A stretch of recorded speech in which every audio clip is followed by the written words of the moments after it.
How's it hanging, YouTube? Peter here, your Ginger Joe the Geek. Welcome back to the channel for another Spotlight.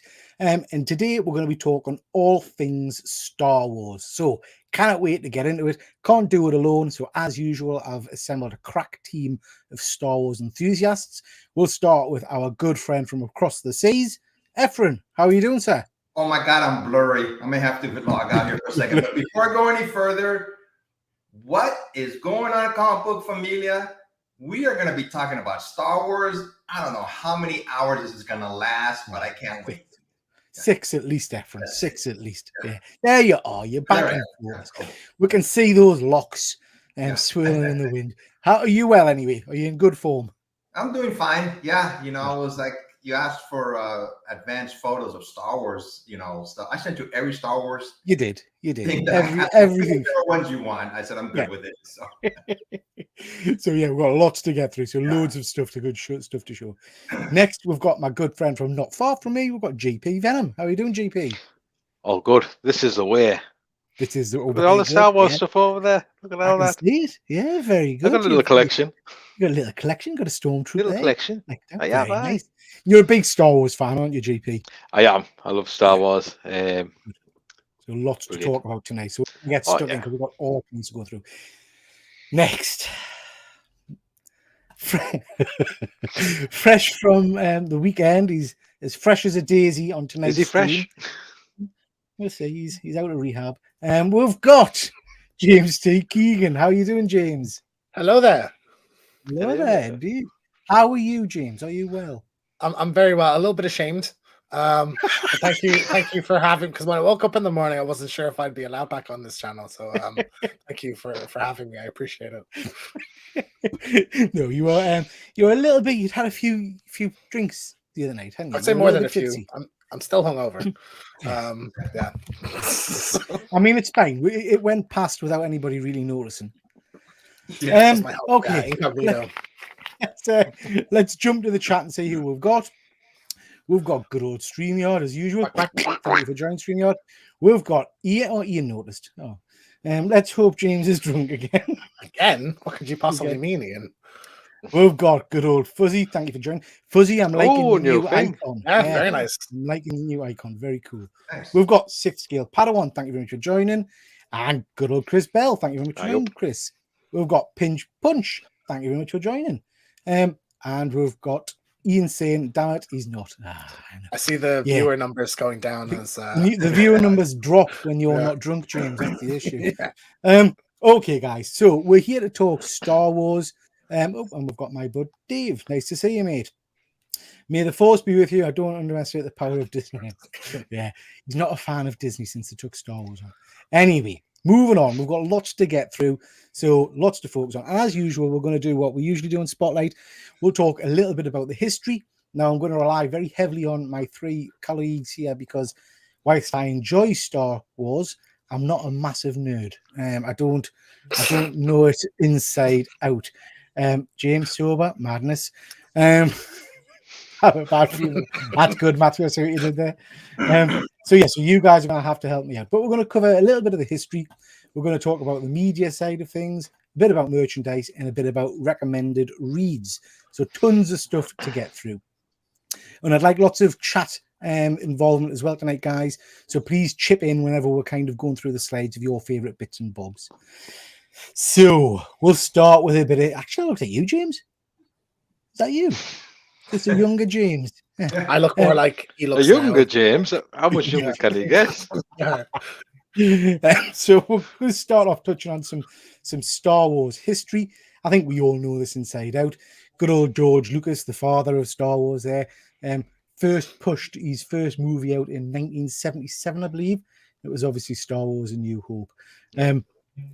Massive. I mean, in terms of creative influences and genius, we've got people like Stan Lee that usually come to mind, and Disney and things like that.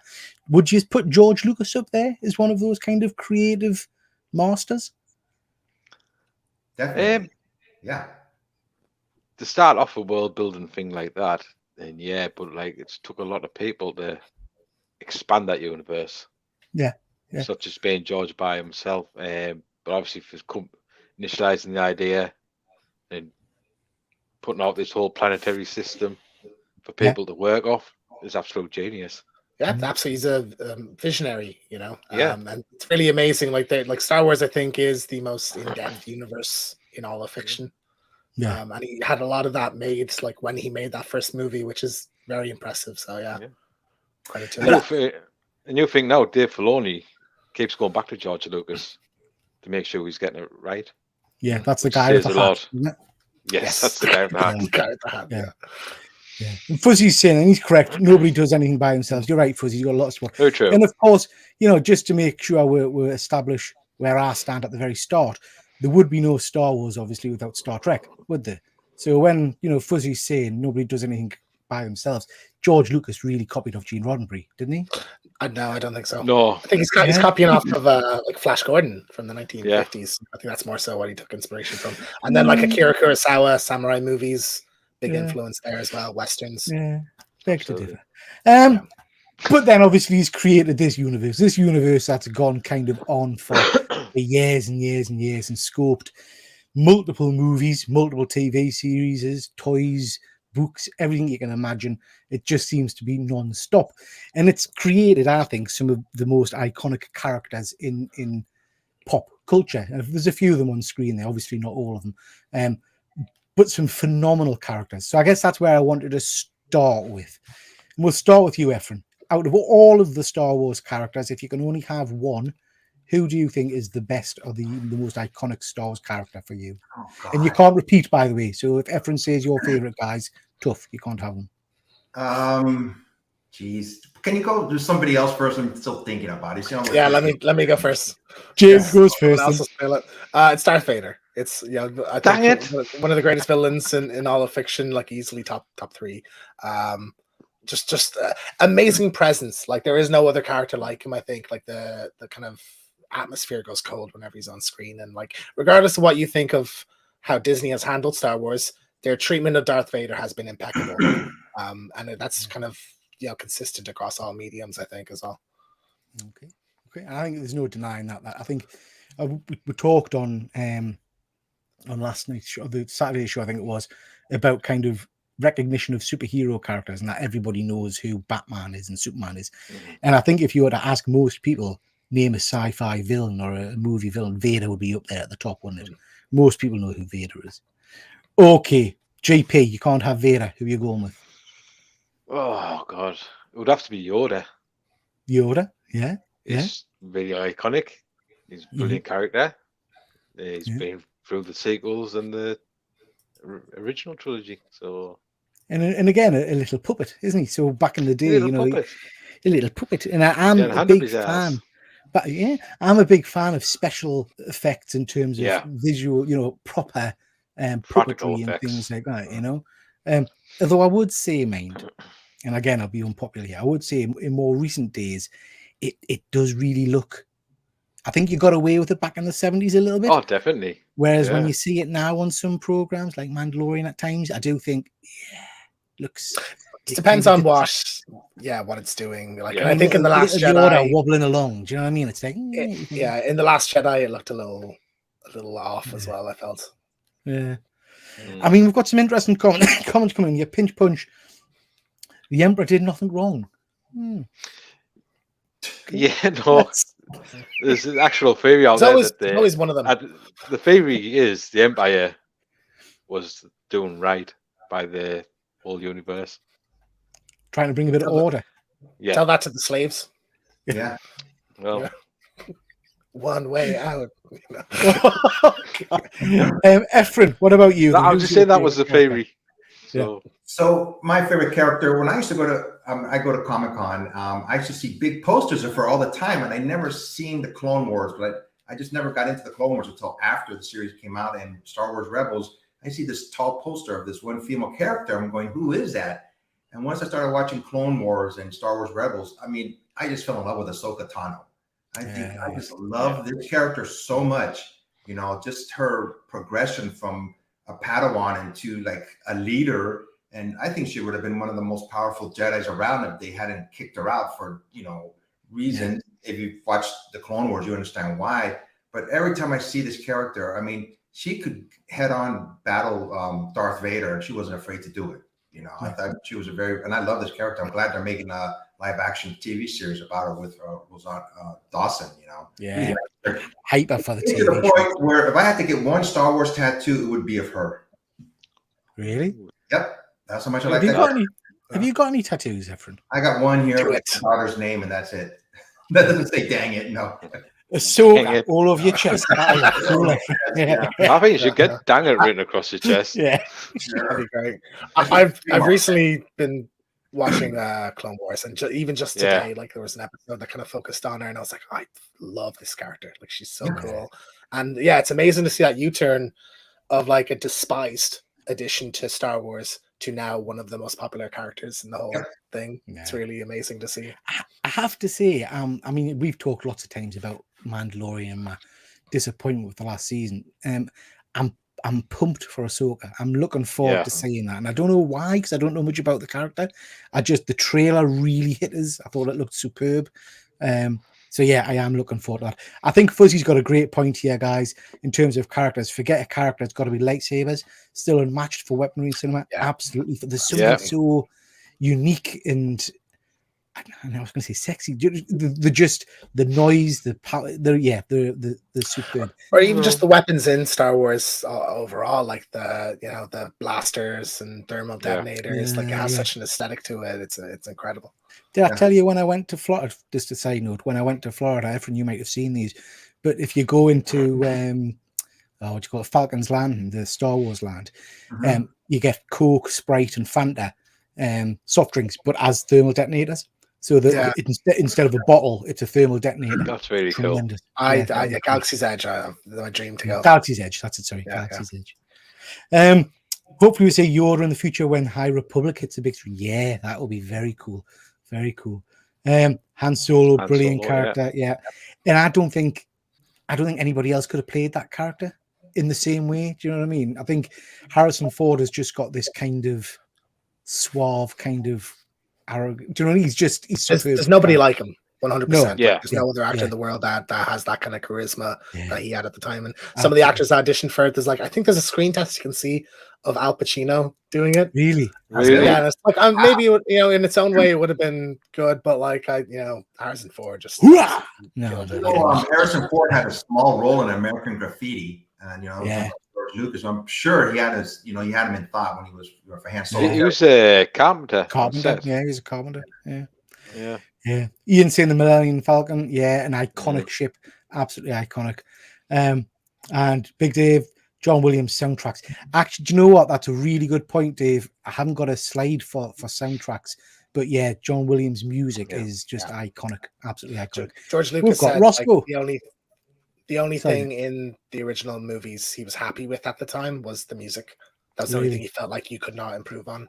Yeah, superb. So like I say, Star Wars has kind of really embedded itself in pop culture. Anything you want, you can get Star Wars related. So just looking at this screen here, you can get all kinds of figures, lightsabers. There's a multitude of props and toys and figures out there. And we're going to touch on them in a little while. But just the diversity of the different stuff you can buy, I think, is absolutely incredible.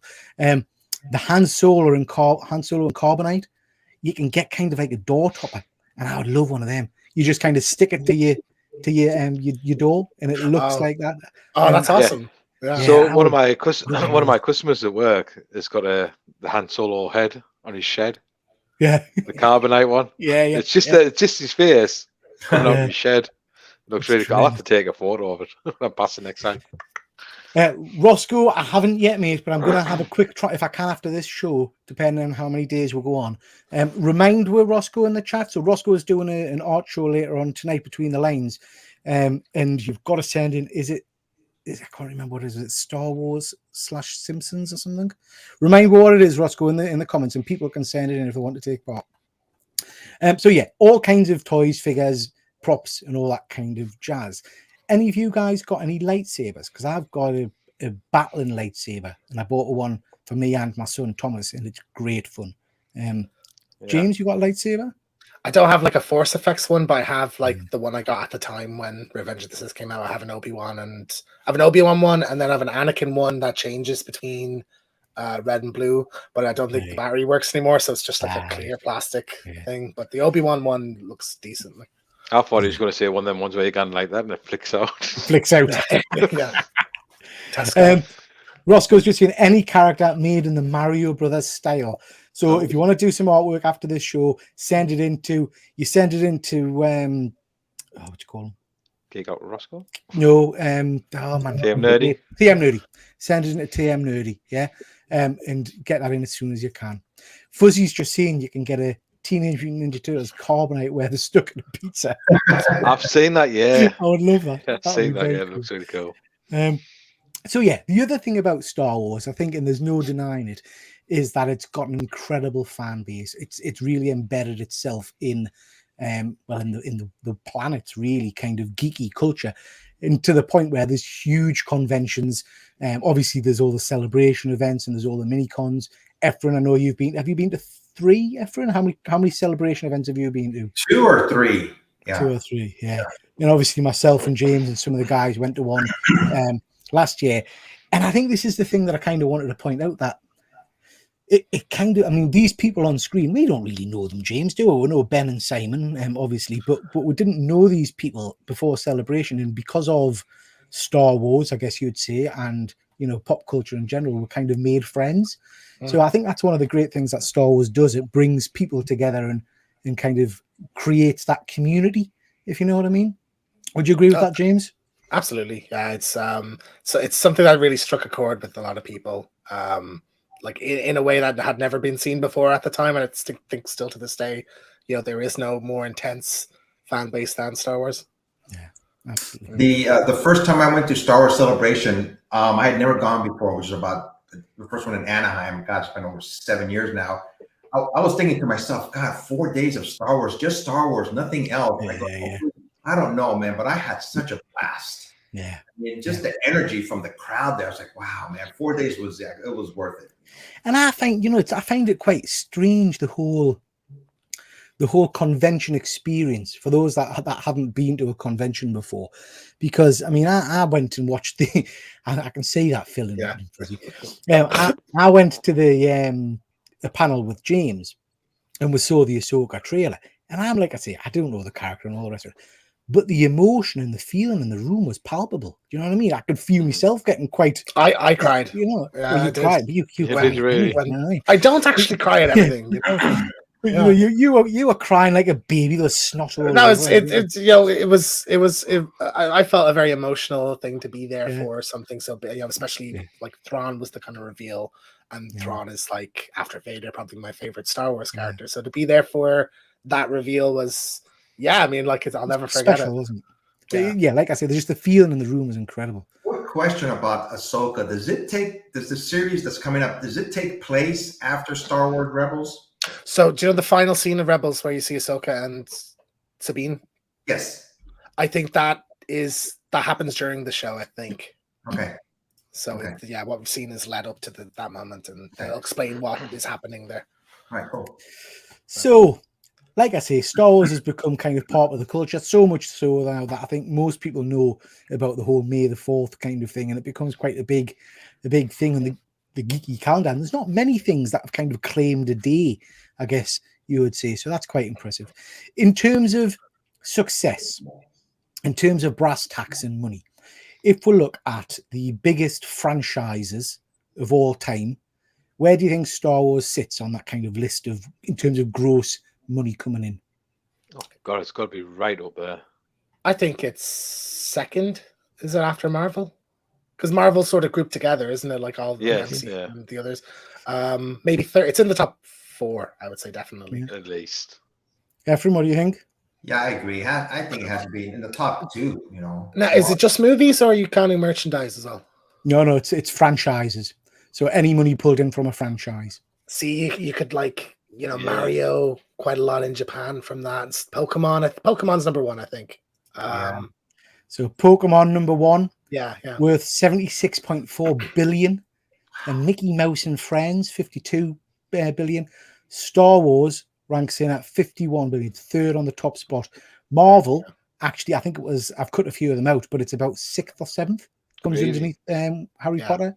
So, you know, Star Wars is one of the biggest earners in terms of franchises of all times. And if we look at movies, if we look at how much money's been brought in from movies, and top 10 movies with them adjusted for inflation, where do you think Star Wars sits in there? Do you think, how many movies do you think is in the top 10? Of all their movies combined, right? Yeah. I think it's 1 or 2. I think it's second. Yeah, I'll go. See, I 3 think or you're going to 4. be surprised at the money brought in by one of these movies. So, like I say, this is adjusted for inflation. Top movies of all time at the cinema. Gone with the Wind is obviously number 1. I can't even read out those numbers. Oh yeah, Number sorry. 4, Single movies. Yeah. I thought you meant the whole series. Yeah. Yeah. Number 4, you've got Star Wars, the first movie. Star Wars: The Force Awakens is the 10th highest grossing movie of all time. Oh. Yeah, I could buy that. Yeah, I mean, I think that's quite Phil. No, not on this list, Phil. It deserves it. It's It's top on of some James's list. list. Yeah, James's top of list. some list. But Force Awakens is interesting, isn't it? Because that for me really shows the nostalgia vibe for Star Wars that people were desperate for another Star Wars movie. I would argue it's nowhere near the best of the movies, and yet it obviously got people through the door to go and see it because The hype clamoring for Star at the Wars. time, not that long ago, it was 8 years ago. The hype for that was unreal. Like I've not, probably since the Phantom Menace, there hasn't been like that big of a.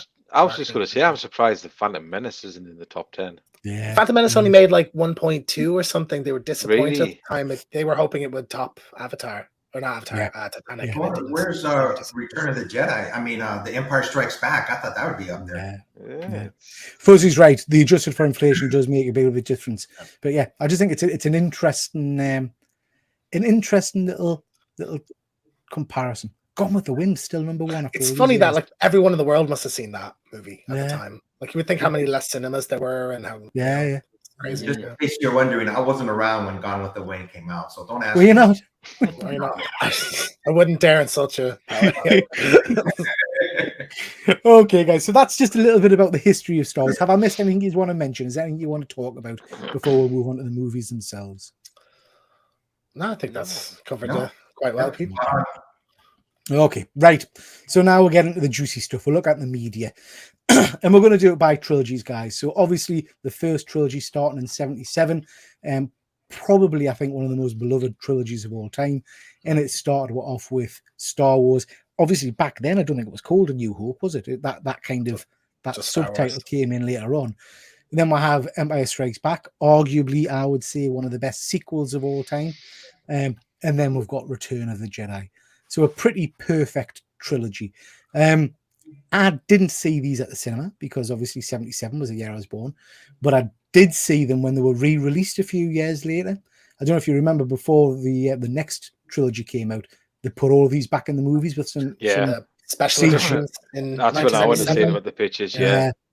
So I saw them at the time at the cinema, and superb. Ephraim, what are your thoughts? Well, I'll tell you what. I'm going to ask you each for your thoughts on the trilogy, and then out of the 3, I want you to pick your favorite and why. So we'll start with you, Ephraim. This is one of the few times that I'm glad that I'm older than you guys, because I saw all of these movies when they first came out. I was a teenager in 1977 when the first one came out, and I remember going to the movie theater, and the lines were just, long just to get into the movie theater. So it just caught me by surprise. This movie, I was like, wow. I mean, this, I hate to say this, but it blew Star Trek out of the waters. Star Trek, what? I was like, dang, man. And I couldn't believe just the excitement of going to see this movie just from the very beginning. So, yeah, I mean, the first one just took my breath away when I seen it. I was about 17 years old when it first came out. I was like, oh, my God, what is this world? And I loved it ever since then. I've been, I'm not gonna say I'm a great, I know everything about Star Wars, but I really, really enjoy it, So, and then the other 2 came along, The Empire Strikes Back. I was like, oh my God, what a great sequel to it, so to speak. Just the romance and finding out, Luke and Darth Vader, how much they are connected. And the last one, when it came out, The Return of the Jedi, you know, I was excited to see it. I'm glad, but I was also sad because I go, that's it. You know, there's nothing else. You know, when this is 4, 5, and 6, what's going on with 1, 2, and 3? You know, decades later that we found out. You know, so but yeah, I love this. You know, when it first came out. Which is your favorite out of the 3, then, Efren? I gotta say, The Empire Strikes Back. Man. You know, I just brought everything together, and it introduced Lando Calrissian, who's one of my favorite characters. You know, and it introduced, of course, Yoda. I was like, so it has to be that one. Yeah, very cool. How about you, James? Yeah, like I also, as a kid, was confused because I'm a prequel kid. I was confused at the whole episode 4. Like I remember 3 was in the cinema, and on TV 4 came on. And I was like, oh, 4, that's weird. And I watched it, and I was like, oh, this is old. But yeah, no, like I think the original one, obviously groundbreaking for the time, and I think some really great characters, some great performances in it. Definitely, Tarkin is fantastic in Obi-Wan. You know, great performance as well. So yeah, I love that one, and even like that final battle sequence is just like still amazing. I think to this day, Empire is my favorite. I think it's, you know, it's the darker one, more Vader. Palpatine kind of coming into it, so learning a bit more about the Emperor. Boba Fett, obviously, like this awesome, mysterious gunslinger character. Yeah, and just like you know, the romance I think worked quite well as well, and Yoda was a fun character. So yeah, for me, like that's the one I would say is the strongest. Return of the Jedi, I feel like has a really amazing start and a really amazing finish, and the middle is a bit Right. Okay. That's kind of my thoughts on Return of the Jedi. I think it is still a great movie, but like that whole middle chunk, I'm not really a fan of. I have a quick question for James. You know, when Star Wars first came out, like I said, you know, I was there when it first came out, but you know, you're other than me. How were you first introduced to Star Wars? When did you start? I saw Phantom Menace in the cinema when I was 4. My aunt brought me to see it, and she was a big Star Wars fan. Okay. And she brought me, and I remember like Jar Jar was the hero. We'll talk about this, I'm sure, in the next slide. But you know, like that was my experience of Star Wars. So yeah, it's cool. Very cool. GP, how about yourself, sir? Yeah, for me, it's Return of the Jedi. That's the first Star Wars film I've seen, and I remember watching it for the first time. I was with my grandpa, who was no longer with us, so it holds a lot of meaning for us. So yeah, I'd always go to Return of the Jedi as my favorite. Yeah, it's interesting, isn't it? And I think you're right, JP. Again, it's that nostalgia thing and that memory thing. So I remember watching all of these movies at my nana and granddad's house. You know, Christmases or on every Christmas. You know, and sitting watching them. And whilst I do honestly believe Empire Strikes Back is probably the best sequel of all time, Return of the Jedi, I don't know why. I love. I think you're probably right, James. I think the start and the end are good, but I love the black costume on Luke. I love the whole the Jedi powers bit. You know, I don't know. It just, for me, that was really exciting. And that fight scene between Vader and Luke in Jedi, the emotions, amazing. Yeah, incredible. Yeah, that would be interesting, Dave, if it was Wookiees, not Ewoks. I think it was supposed to be, and then they wanted a primitive tribe, and Wookiees are quite advanced, like technology wise. So okay, guys. So I think we all agree that this original trilogy is pretty impressive. So, do you think it stands up? Do you think if you go back and watch it now, it's still as good, or has it lost anything with time? I still watch it. Still stands up. Yeah. Definitely. As a kid, I initially disliked them in comparison with the newer ones at the time, because I didn't, you know, I think when you're a kid, you're like, oh, old movies, I don't like these. Like since then, I sorely regret that. I think these are still fantastic movies. An absolute blast to watch. I guess the reason I ask that is when the latest trilogy came out. How long ago was that now? When did that? 2015 was Force Awakens, and then 2019. Me and the family over Christmas watched all of the movies leading up, so we could watch it in kind of sequence. Yeah, and I rewatched these 3, and they were just as good, if not better, than a lot of the following ones, I have to say. So I think these are some of those rare movies that you've got in your mind a nostalgic view of them, And sometimes when you go back and watch those old movies, you think, actually, this is pretty ropey. These ones, I don't think do. I think, Ghostbusters. I think these ones, when you go back, I think they stand of the test. I think it helps. I think it helps in all that the world doesn't really change with the new movies. Yeah. It's also basically the same tech, and people still wearing the same sort of costumes. Yeah. So familiar. And it all blends. So, like what I think it's undeniable. This is the most consistently good of the three trilogies in the, that's undeniable. You can't, nobody can really argue against that. Yeah, I agree. They definitely hold up. I just watched them a few months ago and just sat there and still amazement. Yeah, I agree, Roscoe. Guys, we've got between 17 and 18 people watching, so please do hit the thumbs up and subscribe and all that kind of jazz to everyone's channel. Subscribe. Yeah. Ooh. Fuzzy's saying timeless. Absolutely, mate. Timeless. Yeah. Okay. Then we'll get this. Then we'll get the prequels. Now, again, I saw these at the cinema.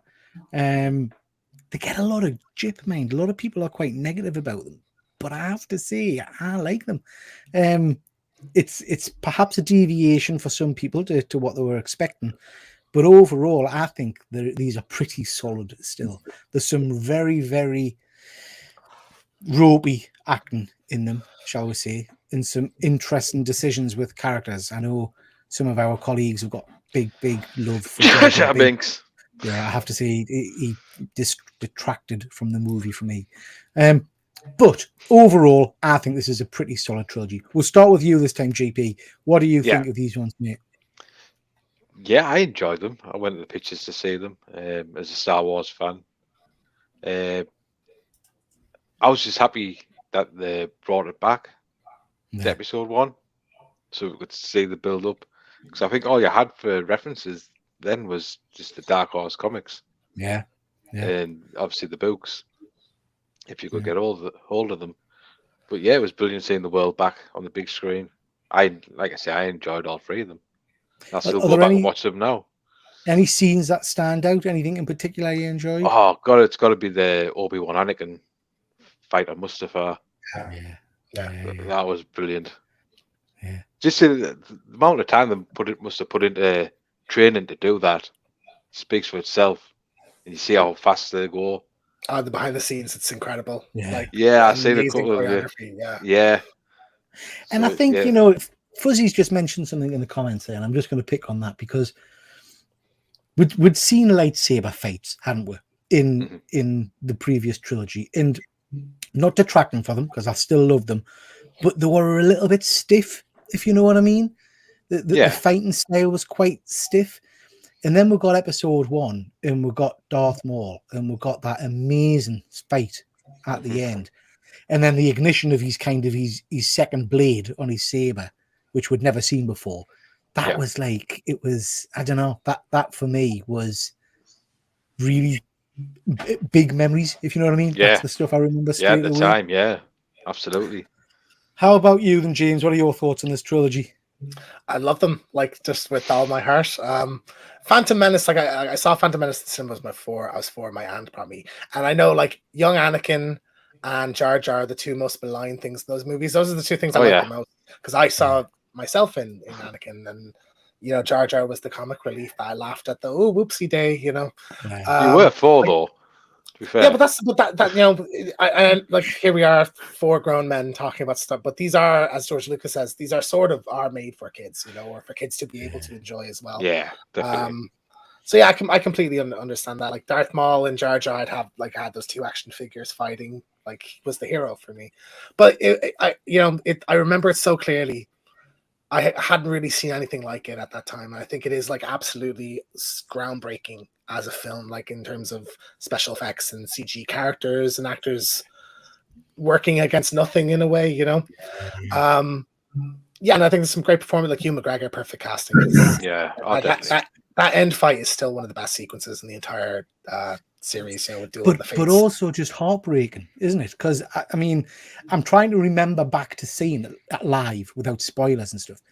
And Qui-Gon's death was like totally like a what moment? Do you know what I mean? I wasn't expecting it at all. It was spoiled in the soundtrack because it says like Qui-Gon's noble end or something like that. Is it? Yes, they spoiled it on the soundtrack, and Yeah, so like I love that, and then I don't know what happened, but I think I just moved on to Marvel after that. Yeah. So I didn't see Attack of the Clones in the cinema. But then Revenge of the Sith was coming out, and I kind of got back in, watched Attack of the Clones. I love the whole like Obi-Wan tracks down, like it's almost a noir mystery, the Coruscant stuff, and he's like tracking down Django, and they have their fight. And I thought Dooku was a really interesting character. And then that end battle sequence on Geonosis is like amazing. Just seeing all these Jedi fighting together. Is that the same? Because we've talked before about that on the top Star Wars moments. I love that scene.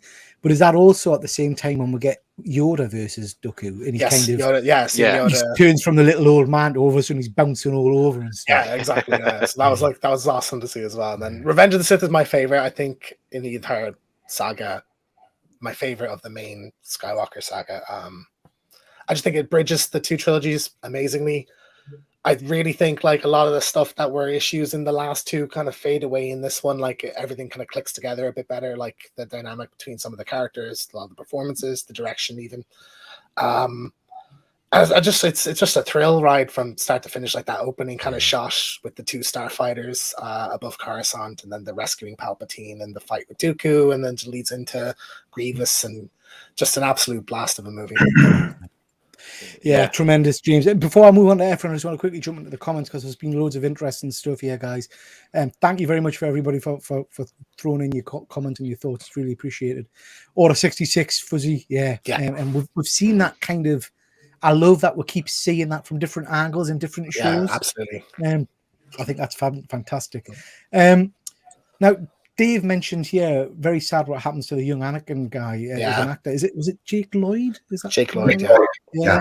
And he's made a comment here, which I absolutely agree, because I don't think it's just Star Wars community, but I think this is fandom in general. We become so obsessive about stuff that it can be quite destructive, I think. So, I think you're right, mate. I think it's a tragedy. Same thing with the Jar Jar actor. He, contemplates suicide. He's been bullied so badly. And unfortunately, this still happens because you have in the sequel trilogy a very disliked actor that the actress had to quit Twitter because she was getting so much abuse. Yeah. And Connie's just agreeing there, saying that Star Wars community is perhaps the most toxic of fandoms out there. Yeah. I think it's that thing when you've got such passion, isn't it? Yeah. Okay, Efren, sorry you've been waiting patiently, mate. Do you remember these ones? Did you see these in the cinema? These movies, when they were announced, I was like, oh my God, they're coming back. I was so happy. I went to go see like the late showing, I think like the midnight showings of all these movies, I went to go see them. And obviously they weren't the best. And, but just looking at these, I go, I got to watch these again just to watch them. I think I've only watched them once in my whole life. When it first came out, I just never watched it again. Were you disappointed coming out of Phantom Menace? I'm curious. Did you come out going, that was okay? It was good. It was good. I wasn't disappointed at all. I was anticipating, wow, they're going to make more Star Wars movies. I don't think, even though it was the worst movie ever, I still would have been pleased with it. Coming back. And I agree with, what the community does to some of these actors, especially Jake Lloyd. He was so young. I go, God, he's a kid. And even Hayden Christensen, until recently, at the Star Wars Celebration from a couple of years ago in Anaheim, when he was there, everybody was cheering him on, like they wanted him, they embraced him. And I thought it did a lot for him, made him very happy, especially in Europe too, I noticed, Yeah. It's tragic, isn't it? It's tragic. Yeah, it is. Pat Bear's just saying here, Order 66 again, when Anakin kills a room full of kids. I was taken aback at how dark, I knew, the Sith and the Jedi, it's got a dark storyline and all, but you don't get much darker than slaughtering children. Do you know what I mean? And these aren't really, let's be honest, designed for younger people, these movies. So it was a bit of a shock, that one. But yeah, do you guys think then that this trilogy gets a lot of stick that's not necessarily warranted? Do you think it's better than perhaps definitely people? Yeah. James, what about you? I think there are problems with it, 100%, and I completely understand coming in from as an original trilogy fan, not liking how young Anakin was dealt with or how Boba Fett was dealt with as a kid and that kind of stuff. I get that. And there was a better way to do this, but I just love them as they are, and I think Clone Wars has fleshed out this era quite well as well, and there's kind of a lot of ideas that started in these that have been elaborated on in books, comics, and everything. So yeah, I think they're as essential a Star Wars thing as that original trilogy is. Good stuff. Just before we move on, Fuzzy mentioned something before about some of the prequel posters with the young kid, and then the kind of the shadow of Vader behind him. One of my favorite posters Yeah. of all time. Yeah.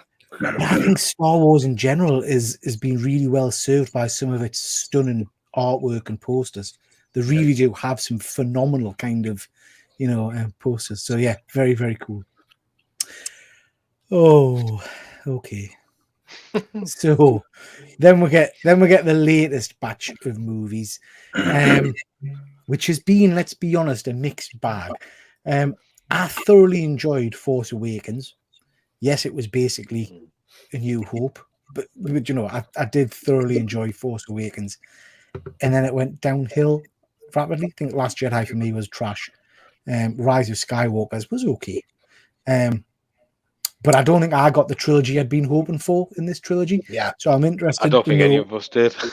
We'll start with you first this time, James. What did you make of this trilogy? And again, any kind of highlights? And Space Leia isn't a highlight, all right? I think I'm a bit nicer to this trilogy than a lot of people would be.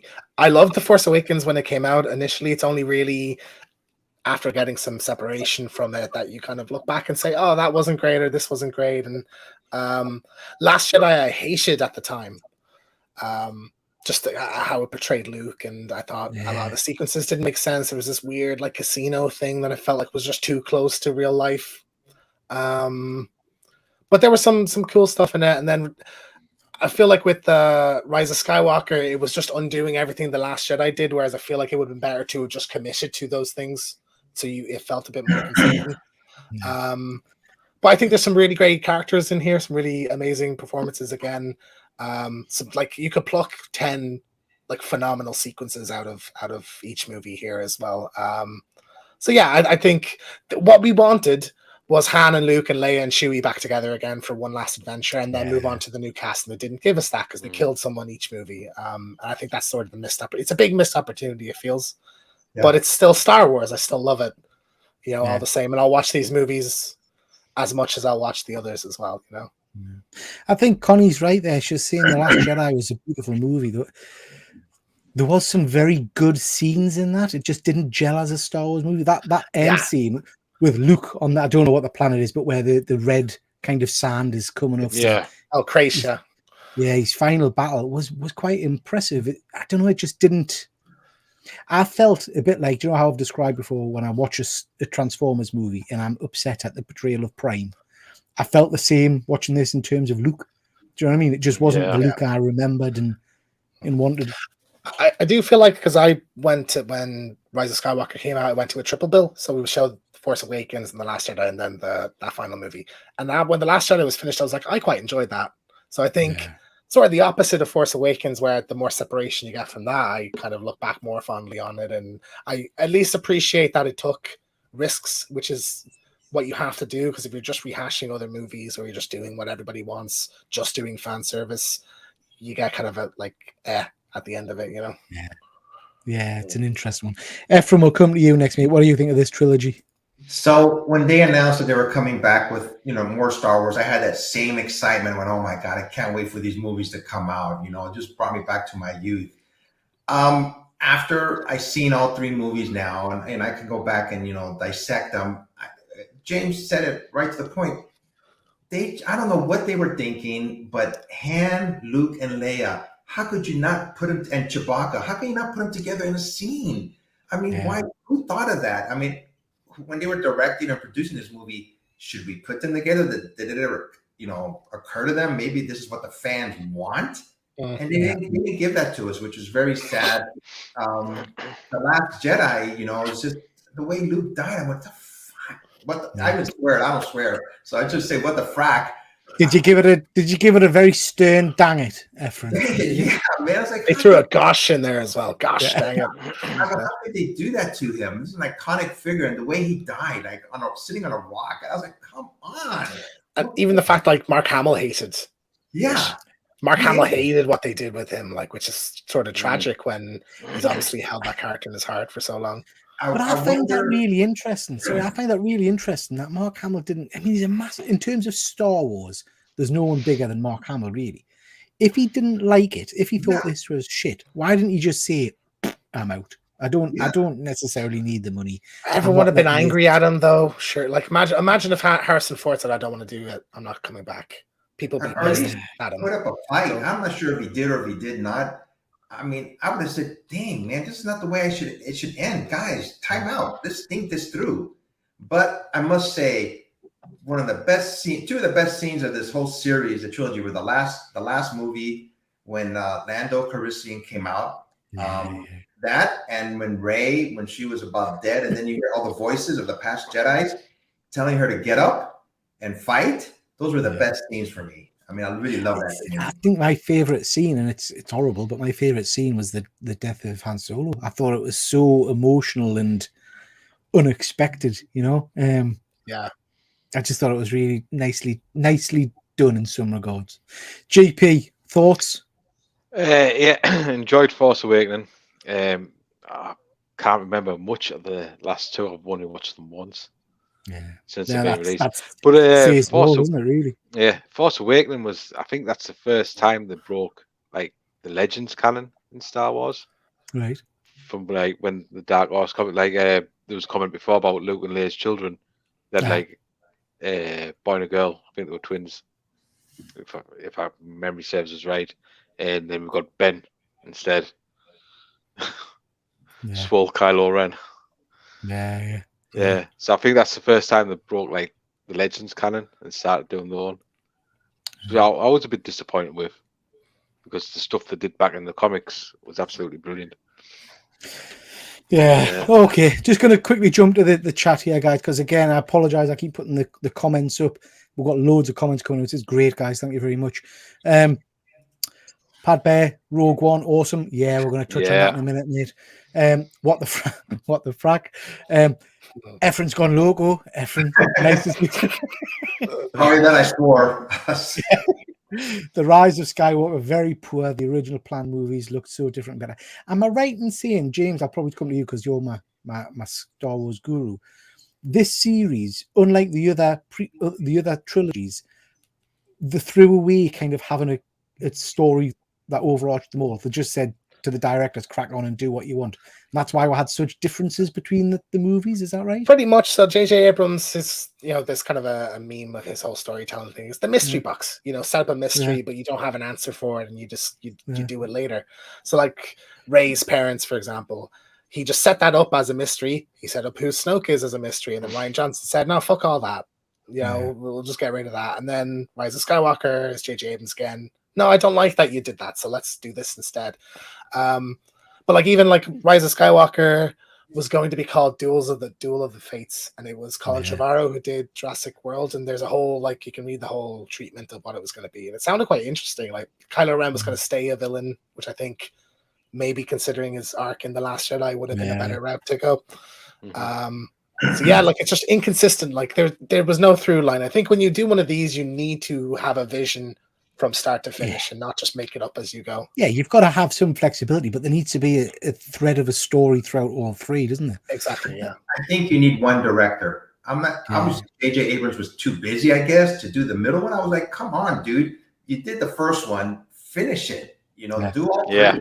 Yeah, or at least like a person on board of all of them. Like, because the original trilogy is 3 different directors. So I think, if you're going to make the argument. But yeah, someone needed to have geared the story. Like before you even start the first one, have the ending of the trilogy done. Yeah.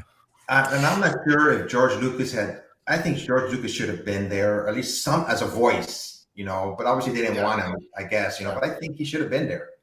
Through his treatment out, he wrote treatments for the whole series, and he threw it out. Dave's saying here how they took out Akbar was criminal. I can't remember that. How did they get rid of Akbar? He gets blown out of a window in Last Jedi, off like semi off screen, like it's a literally blink and you miss it thing. I don't know. Okay.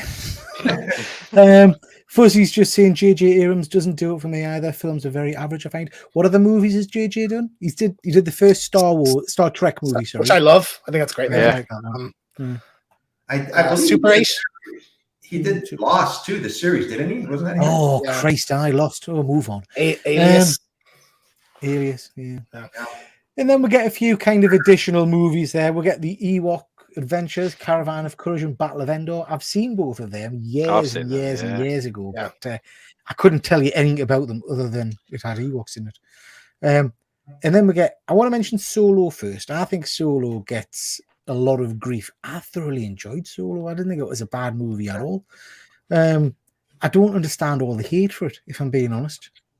Are you guys haters or lovers of Solo? I would have loved it if it was about an original character. I think like as just a fun adventure movie, it's fantastic, but I don't buy all the setup of like, oh, this is how he got his gun and this is how he got his name. And I think Alden Ehrenreich was great in the role, but I just it's hard to accept when you have one of the most iconic performances of all time to accept another actor in that role. So I think like on its own, it's a good movie, but it's a Han Solo prequel movie was a bad idea from the get-go. Yeah, I've got to agree. I'll agree with James on that. If it was a different character, yeah, it would have worked better. Yeah. Chewie eating people? Don't remember that. Yeah, he's like in a cage and they throw people down for him to eat. Yeah. That's how Han meets him. Yeah. Fair enough. Connie, I liked Solo, but it wasn't outstanding. Yeah, I thought it was all right for me. Rogue One's the GOAT. Yeah, Rogue One, brilliant. Solo underrated. Solo's a good movie. Gets too much stick due to it not being Harrison Ford. Yeah. Agree, James. Good watch, but not needed. Yeah. I think, we've talked before when we've talked about our favorite Star Wars movies, and Rogue One nearly always comes up. It's just a stunning movie, and even just for that last little scene of the whole Vader in the hallway, it's just that was still just the cherry on the top, really, wasn't it? Yes, yeah, chef's kiss. Yeah. It's my favorite movie in the whole series, like outside of the Skywalker ones. Like it's just like a war movie. The hype behind this, because we got in Force Awakens, but like this was going to be OG stormtroopers, and oh my god, Vader's in it. We haven't seen Vader since like Revenge of the Sith, and only for a second. Yeah. Tarkin being in it, I thought was incredible as well. So yeah, like just nostalgia all over us. It was incredible. Great. Yeah. Oh, okay, guys. So we've talked about the 3 trilogies. We've talked about Rogue One, Solo. So that's all of the kind of the canon Star Wars movies up to now. We've talked about Star Wars Ewoks. If you had to just pick one movie to keep and everything else gets binned, what's that movie? And again, that's for the chat as well. So tell me what your one favorite to keep out of a Star Wars movie is. Ephraim, I'm going to start with you. Oh, man, that's a tough question. Of all the movies and everything, right? All the movies, not the TV series and stuff, just the movies. You can say no one will judge you for saying Caravan of Courage. And okay, I've never even seen those ones. They're actually, I watched them not too long ago, and they're actually Disney Plus. For the Call time yourself a Star Wars impressive. fan? You've never seen them? No. Have you seen the holiday special, Evan?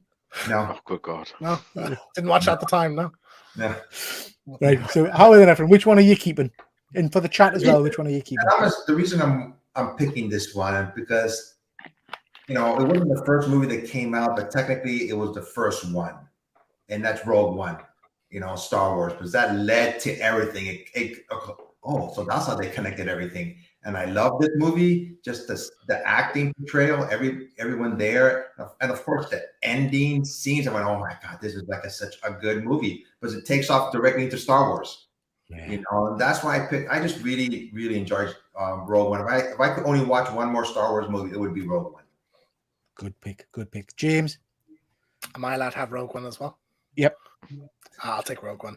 Everything Ephraim said. And like, I know it's not like technically, obviously, like.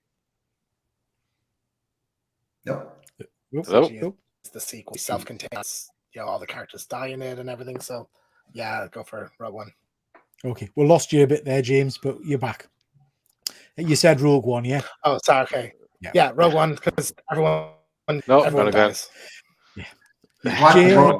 He's watching it right now. So. He's streaming. GP, how about yourself? I would have went for Rogue One, but for the simple fact of that nostalgia thing with Return of the Jedi for me, for that moment, I'd say Return of the Jedi. That's the one I'd keep. Okay, good. Good. Jumping into the chat here, guys, we've got a few people coming in. So we've got Connie, Rogue One gets kept. Yeah, good pick. Dave, Rogue One. Sean, has to be A New Hope. That's where it all started. Yeah, I think that's fair. The better film is Empire, but to keep it's got to be New Hope. Yeah, I think so. New Hope, original is the best. Pad Bear, I can't choose one. Has to be Empire and Rogue One. I'm willing to lightsaber my arm off to keep them both. And I think for me, I find it really hard because I do love Return of the Jedi, but I think in general, Rogue One for me is a better story. It's a better film. I really enjoy that movie, so that's one I'd go for. And everyone dies, so you're not missing and out. Everyone dies. Everyone dies. I knew everyone was going to die, but it's still. I went, is anybody going to survive? Yeah. I thought one of them would and come back later and something. It was surprising. All of them. Oh wow. And then we'll move on to the kind of the Disney Plus era of Star Wars TV shows. We've got a whole host of shows there. We've got obviously Mandalorian, which kind of kicked it all off. We've then got Andor, we've got Boba Fett, and we've got Obi-Wan. We've got Ahsoka on the way.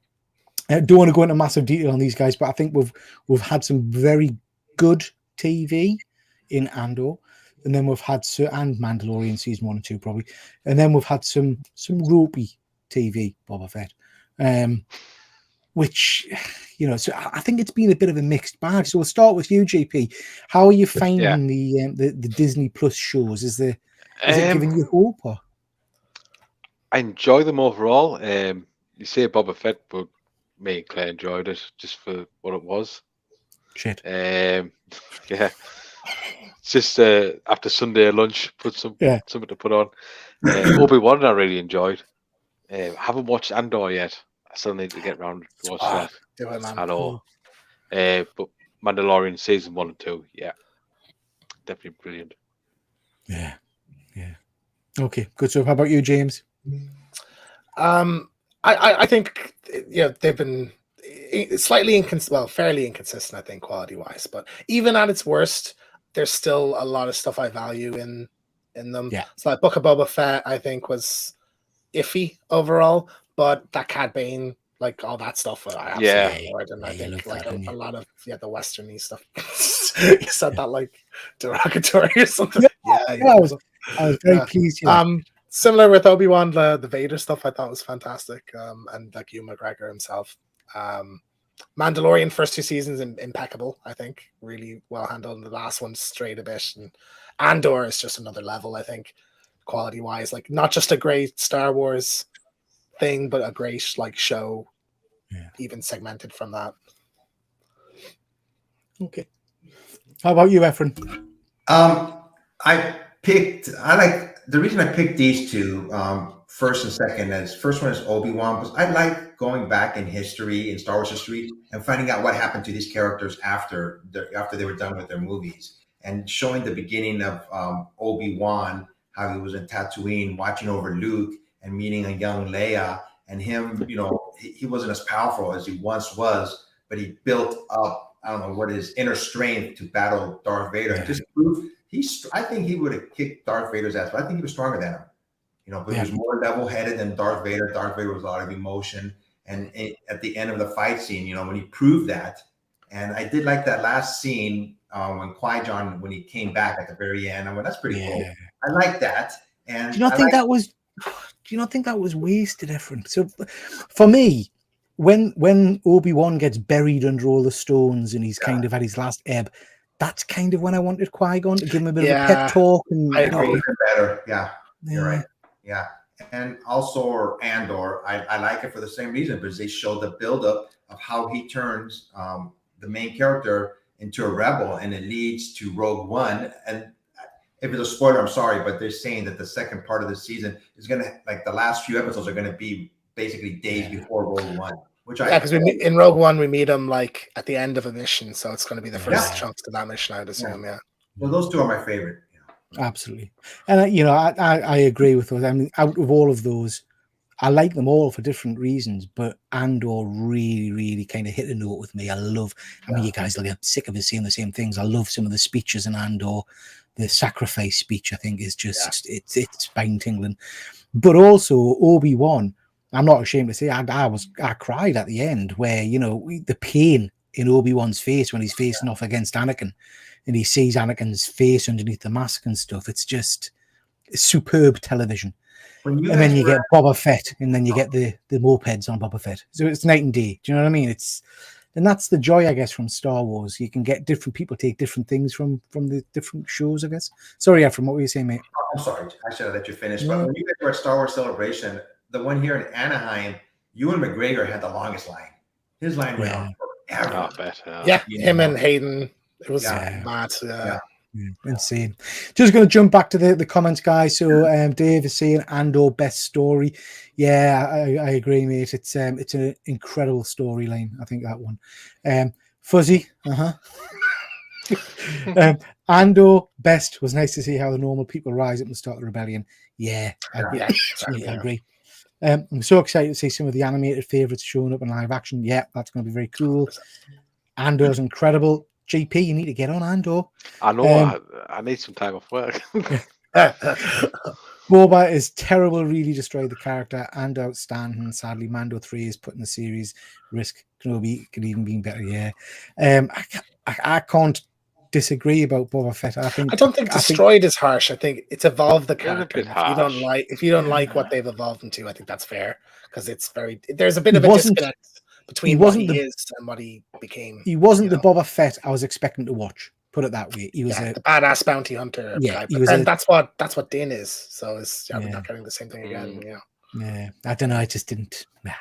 Anyway, animation. I've not watched many of these at all, but I know there's an awful lot of fan base out there for the animated series. We've had all kinds of animation. So lots of those kind of starting to transfer over onto live action as well. So obviously we've got Ahsoka coming up. You guys fans of the cartoons? Yeah. Yep. Yeah. From what I've seen of them. Yeah, I'm blasting through.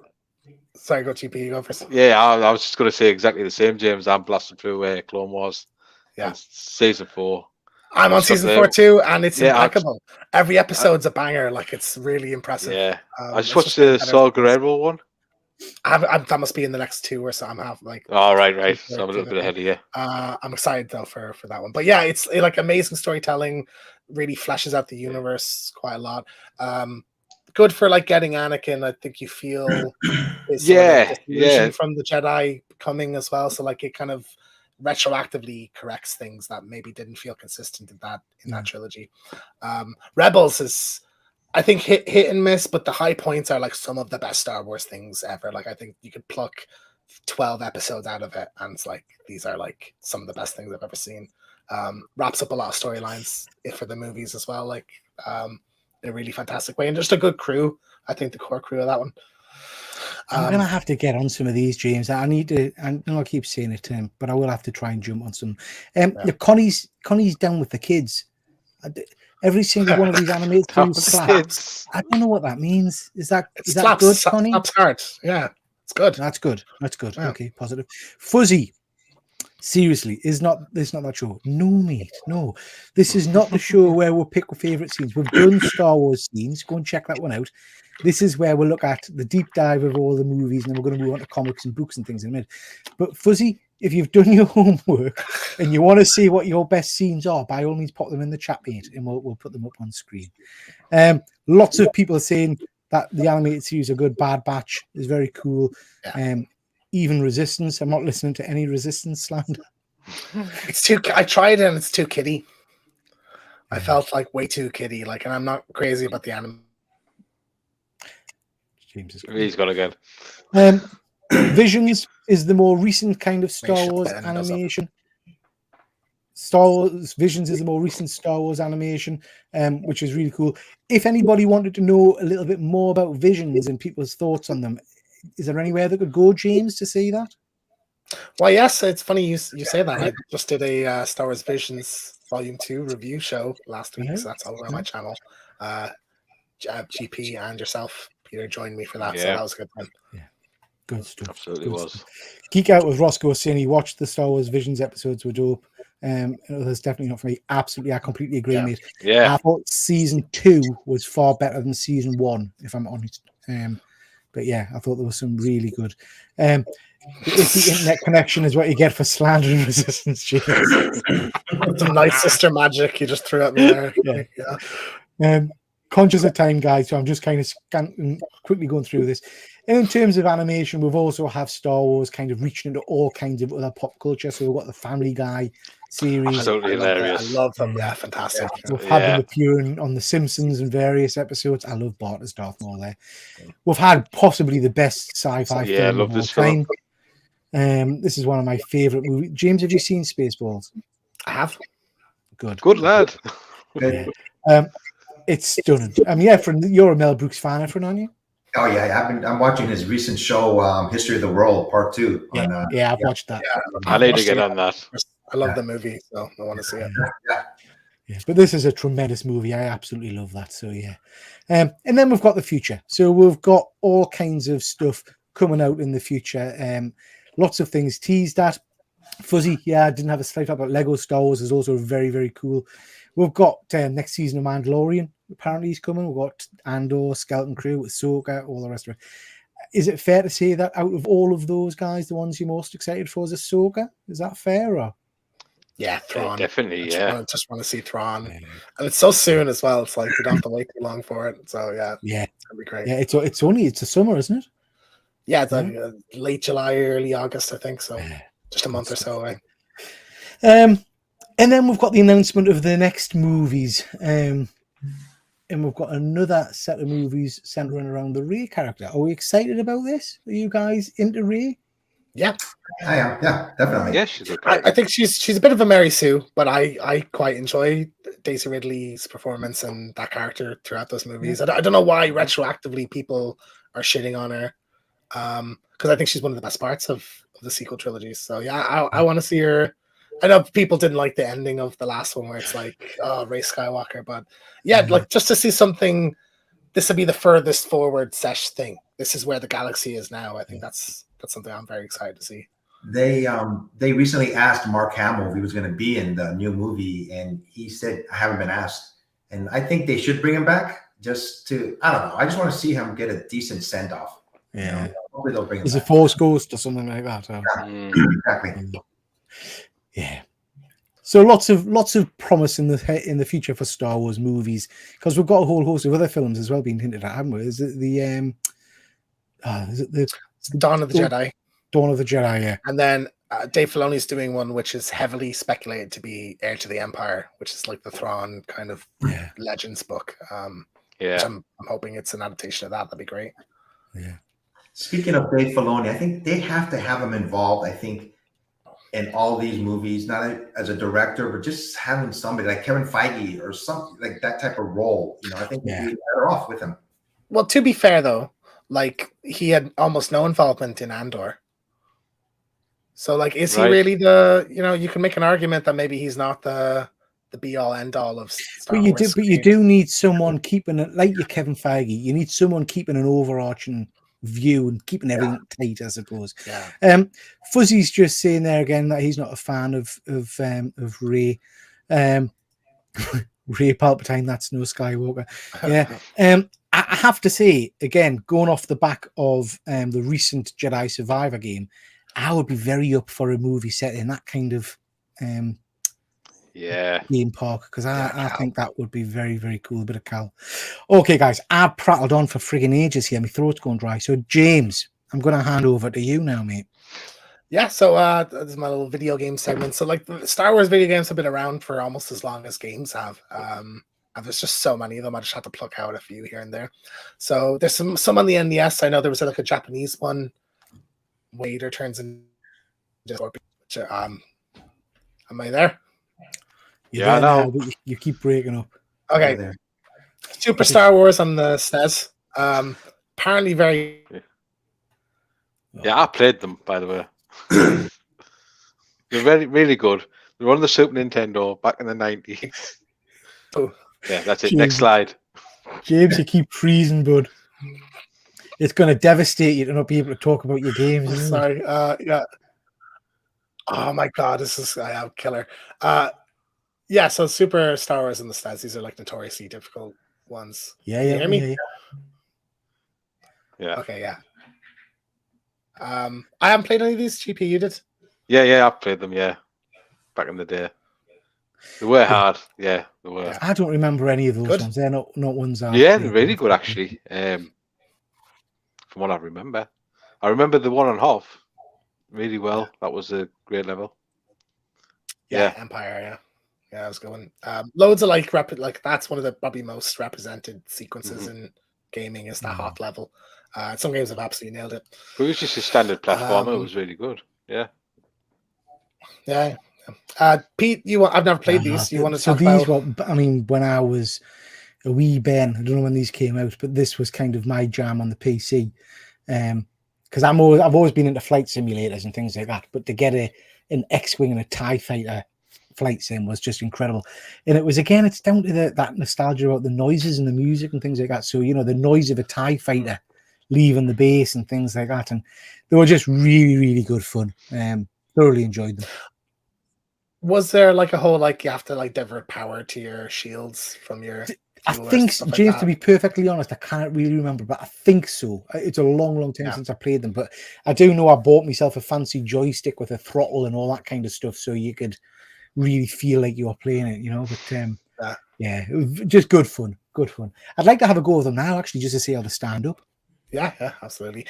Shadows of the Empire was I love this one. But it was sort of before the prequels. It was like to kind of renew interest in Star Wars. It was basically the idea was let's do a Star Wars marketing campaign, but without the movie.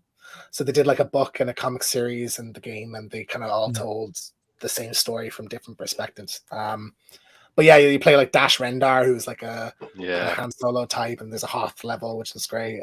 Fighting with Boba Fett and everything. So that was good fun. Never seen that. And then, yeah, it's good crack. I think it's only on the N64. And then when the prequels came out, you know, there was like, God, how many episode 1 games? I have a few here, but the pod racing one I think is generally considered the best one. I love a good bit of pod racing, sim. So yeah, I quite like that one. I had pod racing on the PlayStation, I think. Yeah, there's a PS2 Racer Revenge, I think it's called.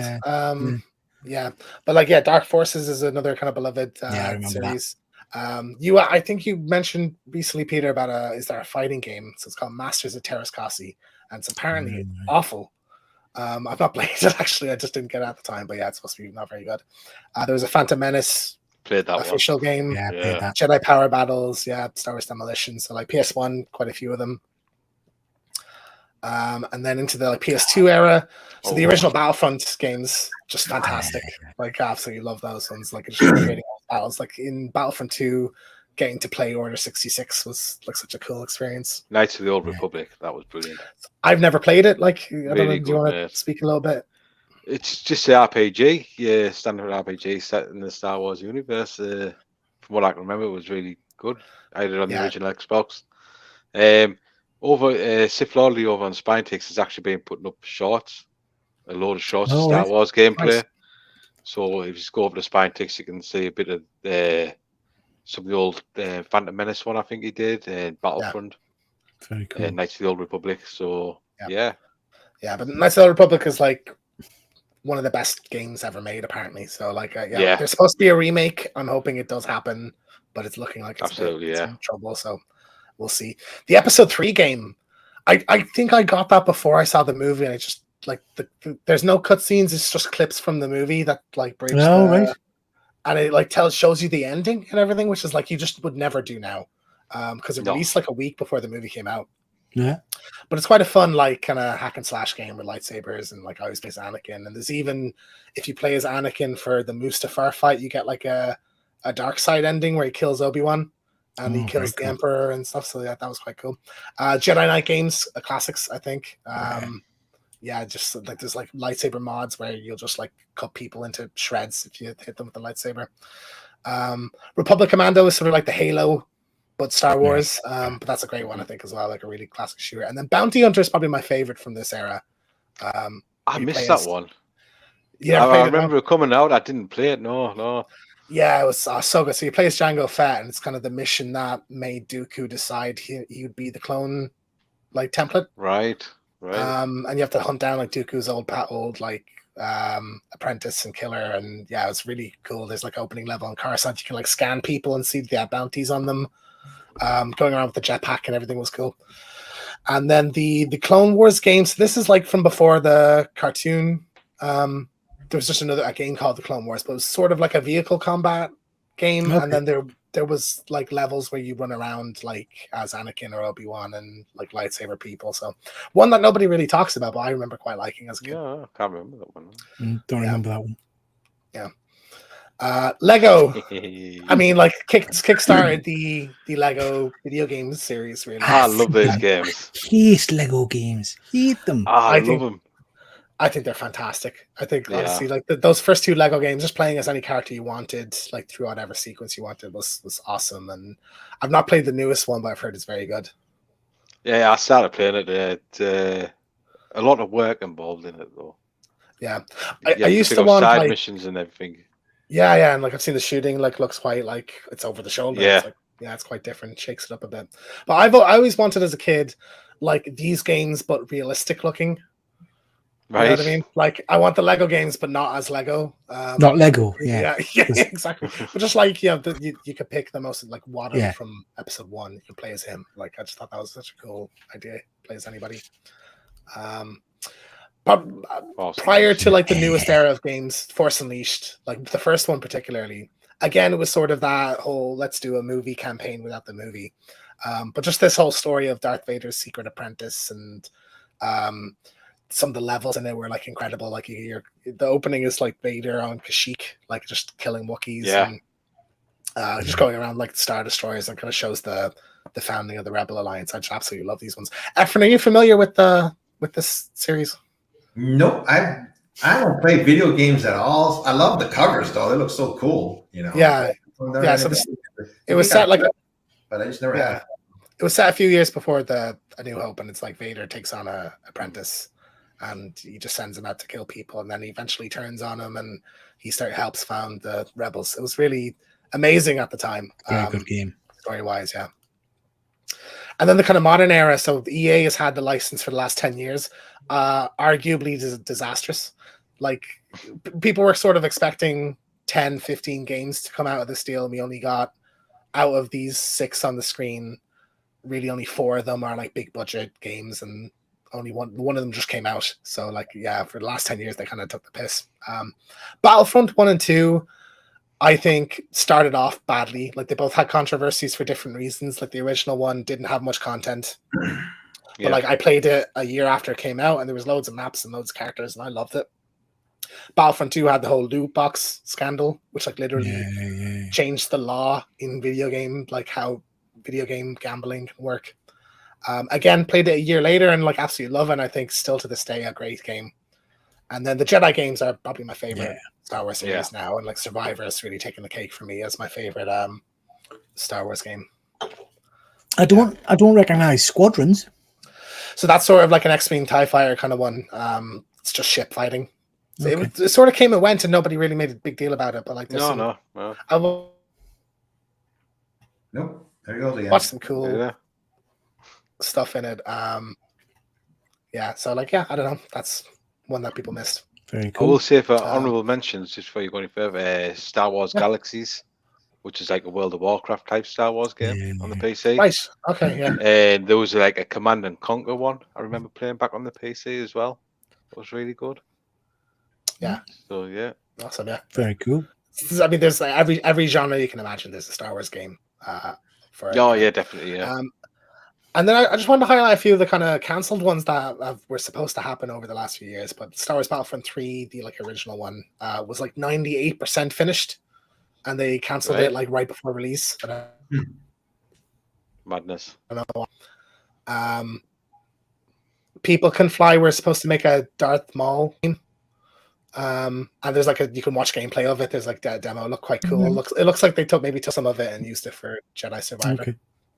Star Wars 1313 is probably the most infamous one. It was going to be a Boba Fett game set between the two movies, and you were going to be on like Coruscant. And then Project Ragtag was like a open world, like third person shooter, kind of Uncharted style game. That there's like a clip for, but no gameplay. But yeah, it looks really cool. So unfortunate. I would love to have played all these. Yeah. The Boba Good Fett one on stuff. Coruscant sounds really good. Like. Yeah, that looks very I have cool, a doesn't it? have a short on my channel of it. So yeah, it looked amazing. Like there's like a 10-minute demo of it, and it looked incredible. Can't believe it got cancelled. Check that out. Yeah. Excellent. Thank you very much, James. Lots of interesting games there. So Fuzzy, what I've learned, there's way too many stuff. Not even scratched the surface. Like this, I mean, the amount of them I've admitted, like there's more. Yeah. Okay, guys, moving on. So let's talk briefly about merchandise, all the different kinds of things that are attached to the Star Wars license. As you know, you can get obscene amounts of figures and toys. There's all kinds of carded figures from the original series, but based on every movie and animation style you can possibly get. You've got the original figures. Do you guys remember what your first Star Wars figure was? Did you have the original one? It was the three-eyed fella out of the cantina. Same GP. Yeah. Because that was literally the only figure you can bloody get. It was a three-eyed guy, and then I got a Gamma. Is it a Gamorrean guard? Gamorrean guards. Ewoks. Was it Logria? The Ewok. He was just loads of them. What about you, Efren? Do you remember having any of the original figures? I've mentioned before how much I regret not buying comic books when I was a kid. Certain ones, they were so inexpensive back then. This is basically the same scenario with Star Wars. When they first came out, I didn't buy one action figure. And I look back now how much, I hate to talk about monetary, but how much they're worth now. Some of them are like, damn it, why couldn't I have gone to a store and just bought them when they first came out, But, I have some. I sent pictures to you, Peter, but from the 70s, not at all. I really regret not buying them. And I think the cool thing about the Star Wars figures was they literally did the most random, bizarre characters. It wasn't like nowadays, if you do a toy line, you get your main characters pretty much, don't you? Do you know what I mean? This and probably Turtles are the most wide kind of spreading figure lines, I think, in terms of just covering anything and everything. It's really interesting. Oh, yeah. Just quickly jump into the chat, see what people have got. Ian, seeing his first was a Jawa. Yeah. Connie, the Star Wars books are also worth a look at. I don't know if they're falling to merch. Yeah, we're going to touch on them in a little bit. Connie, Chewbacca was my first. Yeah, very cool figure. Dave, I sold my original collection, needed the money at the time. Still have the full run of 25-year celebration mugs and a vast Lego collection. Yeah, wow. Dave puts a lot of images of his Star Wars Lego, and it's incredible. It gives me nothing but anxiety. Undoubtedly an Ewok from Fuzzy, yeah. And then obviously moving on to more modern stuff, we've got the more modern figures, Black Series figures. Simon Comic Lad likes to tell about those on what Toy Show would do. And again, a whole array of figures. And these aren't cheap, but they are nice figures. I think there's some pretty cool ones there. I don't have any myself. Any of you guys got any Black Series figures? Or I got a couple. I have that Mando that's on the screen there. Oh, very cool. I like him. I've got yes. Nice. And I've got a General Hux for some reason as well. I have a Boba as well from Mando season 2. So yeah, I like that one. Cool. And then I have a carbonized Mando in the box as well. Unfortunately, like for me, if I'm needing money, the Star Wars stuff is the easiest to move. So like I used to have more Black Series and I just sold them. Yeah. Show us that one again. What was that red one you had? I'm pretty sure I picked up a Star Wars Celebration. This is the red one. Very cool. Stormtrooper. Sith Order, isn't it? Sith Trooper. Series, and this is a regular Stormtrooper one I picked up too. Yeah. Nice. There's something just incredibly clean and iconic about the Stormtrooper, isn't there? Yeah. Do you know what I mean? Just the costumes, the armor, it's superb. So yeah, if you're into Star Wars figures, there is literally no end of figures you can pick up and buy. Fuzzy just saying there he's starting to shift some of his. So if you're interested in picking some up, speak to Fuzzy. He might be able to make you a deal. In terms of my kind of hobby, and I know James is as well, 1/6 scale figures, again, you can pretty much get any character you want. There's tons of them out there. It's a massive market for Sideshow and for Hot Toys. They're a little bit pricey, but they are very, very sexy. So behind us there, I've got my Darth Vader. James, I know you've got a few 1/6 scale figures on order. And so which ones have you just recently picked up? I bought Anakin, so he's on the way. Vader, I have money put aside for when he releases. And I love the Boba Fett design. That's one I've been tempted to get, but I want to get a Din first, so I'll pick him up when I see him. Which Boba Fett? Because there's about 19 different versions. Are you going to go for the classic costume, or are you going for the TV show? Or I like his look from the newest one. This one, yeah. So I might go for that. But then like the classic look would go better with Vader. Yeah, you know. So it's hard. Yeah, it's hard. You don't know. Yeah. Very cool. But yeah, there's all kinds of hot toy figures out there if you want. So like I say, you can get all kinds of different figures. There's props you can get as well. There's exclusives. You can get a whole line of helmets, which are very cool. And you can also get lightsabers, as we've mentioned earlier. So there's literally everything you want. Lego, Star Wars Lego has become incredibly popular. It's very, very pricey. But it looks pretty spectacular when it's done. Dave mentioned in the comments that he does some Lego, and I see his images on Instagram. And there's GP got one. Very cool. Star Wars Lego makes up 20% of all Lego sales. Is that right? It's not cheap, but is it? It's not cheap. It's scary money. I'm sure Dave in the comments has got the Death Star a couple of Christmases ago, and I remember him putting kind of images of him building it day by day, and spectacular, but yeah, good stuff. And as with most things, guys, I like to look at some of the more weird stuff you can get from Star Wars. So I like some of these. So you've got the one for you, Efren. You can get an at Zimmer frame. I think that's quite nice. You can get an at dog costume, which I think is tremendous. I love the Vader toaster. You can get your ice cube makers with Solo one. I love that sleeping bag where you climb into the, what's the animal called? Is it a tauntaun or something? Tauntaun, yeah. And I love that toilet seat. I want to get that toilet seat. Yeah. So yeah, you can get all kinds of interesting bits and bobs. Now, when we talked about Star Wars merch, my good friend Efren there flooded us with images. So I've put some of them on screen, Efren, if you want to pick out some of your favorites. Can I just start off by saying, I think there's another image on the next slide of that artwork of the droid version. So that image of Vader in the center with the Luke kind of in his cloak. I think those images, by the way, are stunning. Absolutely stunning. So there's that one and the droid one on the next page, which are phenomenal. So, I mean, I think subconsciously I just buy Star Wars things because I'm so used to it. I'm not like, I mean, I don't know why I buy so much Star Wars. I'm a Star Wars fan, but I'm not like so much into it. But once I'm at conventions, they do Star Wars Celebration or Comic-Con, once I see Star Wars merchandise, I go, I gotta get it. The first one on the upper left-hand side is a Hot Wheel that I got at Comic-Con, and I was like, oh my God, it's so cool. So I just had to have it. And the picture on the right is by Art Adams. And I bought that at Comic-Con. And the one on the third one is Darth Vader. That's done by J. Scott Campbell. There's actually 3 of them. And that was the very first Star Wars celebration that I went to in Anaheim. He was in downtown Disney. The prints were there. They weren't selling them at the convention center. So there were 3 of them.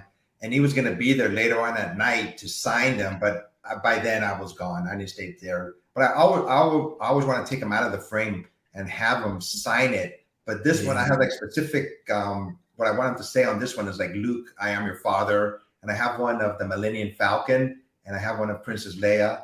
The one on the right, I got that on eBay.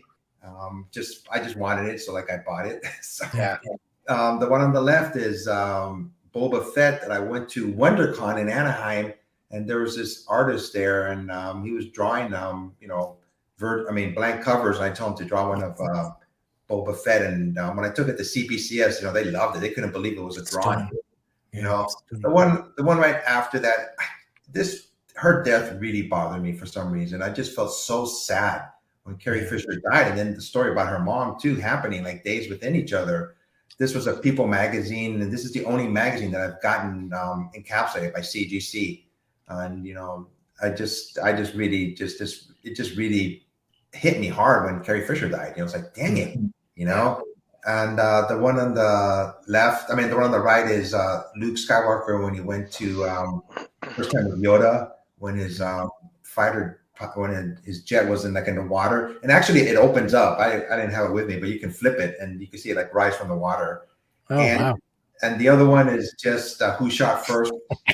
I bought that years ago, and I love that one. I've not seen that one before.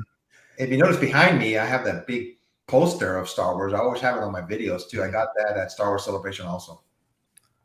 Oh my God, I have so many of them. So this is another J. Scott Campbell with Princess Leia. You see her like in between R2-D2 and Yeah. by That's J. Scott nice. Campbell. Yeah, and the album that I bought at Star Wars Celebration. It was a pretty cool album. I just seen it. I go, wow, it's got their faces on the album, so I just had to have it.